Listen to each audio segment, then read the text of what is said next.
শীত চলে এসেছে, এই সময় বাজারে প্রচুর টাটকা শাকসবজি পাওয়া যায়।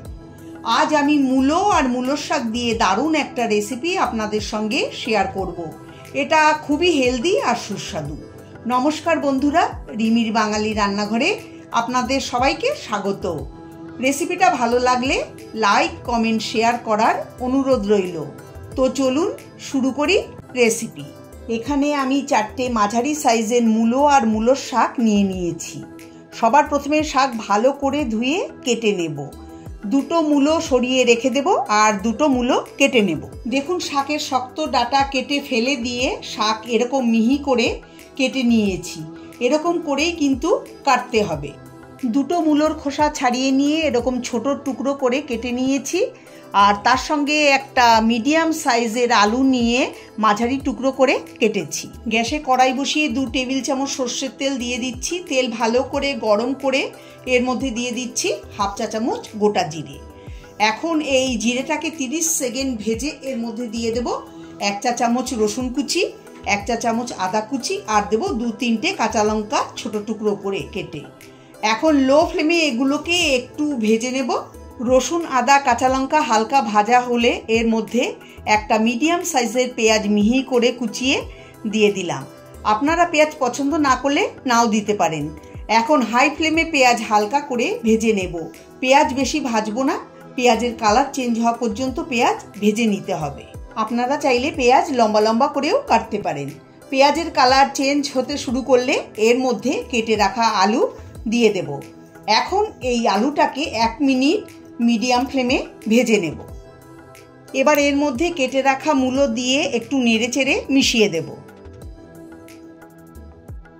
দিয়ে দেব স্বাদ মতো লবণ আর 1/2 চা চামচ হলুদ গুঁড়ো। মিশিয়ে দেব। মেশানো হলে এর মধ্যে মশলা অ্যাড করব। জিরের গুঁড়ো 1/2 চা চামচ, ধনের গুঁড়ো 1/4 চা চামচ, লঙ্কার গুঁড়ো 1/4 চা চামচ আর আমচুর পাউডার 1/2 চা চামচ। এটা দিলে টেস্টটা খুব সুন্দর হবে। এখন সব কিছু ভালো করে মিশিয়ে ঢাকা দিয়ে লো ফ্লেমে 7-8 মিনিট রান্না করে নেব। মাঝে 1-2 বার ঢাকা খুলে নেড়ে নিতে হবে যাতে মশলা পুড়ে না যায় বা কড়াই নিচে লেগে না যায়। আমি এর মধ্যে জলের ব্যবহার করব না। লো ফ্লেমে ঢাকা দিয়ে মূলো আলু সেদ্ধ করে নেব। আপনাদের যদি মনে হয় এটা খুব শুকনো হচ্ছে তাহলে অল্প অল্প করে জল ছিটিয়ে কষিয়ে নিতে পারেন। ঢাকা খুলে নেব। এখন এর মধ্যে একটা মিডিয়াম সাইজের টমেটো ছোট ছোট টুকরো করে দিয়ে দিলাম। টমেটোটা দিয়ে মিশিয়ে দেব। ঢাকা দিয়ে লো ফ্লেমে 2-3 মিনিট রান্না করে নেব। ঢাকা খুলে এর মধ্যে কেটে রাখা মূলোর শাক দিয়ে চারিদিকে ছড়িয়ে দেব। শাক, মূলো, আলু মশলার সঙ্গে মিশিয়ে নেব। মেশানো হলে ঢাকা দিয়ে লো ফ্লেমে 7-8 মিনিট রান্না করে নেব। 8 মিনিট পরে ঢাকা খুলে নেব। একটু নেড়ে চেড়ে নেব আর দেখে নেব যে আলু মূলো সেদ্ধ হয়েছে কিনা। আলু সেদ্ধ হয়ে গেছে, মূলোও সেদ্ধ হয়ে গেছে আর শাকও নরম হয়ে গেছে। এরপর এর মধ্যে দেব 1/2 চা চামচ চিনি। চিনি দিলে টেস্টটা ভালো হবে।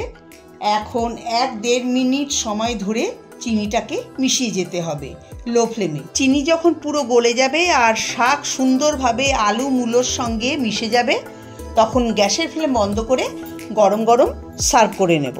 এটা আপনারা গরম গরম পরোটা, লুচি, রুটি বা ভাতের সঙ্গে সার্ভ করতে পারেন। খুব সহজে তৈরি হয়ে গেল মূলো শাকের এই রেসিপি। আপনারা রেসিপিটা অবশ্যই বাড়িতে ট্রাই করবেন আর কেমন হয়েছে কমেন্ট করে আমাকে জানাবেন। রেসিপিটা ভালো লাগলে লাইক, কমেন্ট, শেয়ার করার অনুরোধ রইল। সবাই ভালো থাকবেন, সুস্থ থাকবেন। নমস্কার।